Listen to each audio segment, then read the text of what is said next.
Hey YouTube, I'm going to show you how to get the airbag out of an S10 airbag like this one. So what you're going to do is go around the back side of your steering wheel,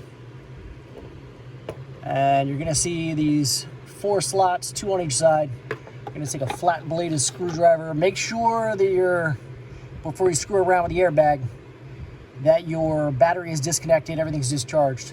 But basically, you see that metal bit there, you're going to take a screwdriver and pry that inward, and it's going to pop and release the airbag. But you stick it in there, pry that metal inward until it pops. Hear that little pop? That's the airbag releasing. See? You've got it loose, so do that on both sides. It should pull out.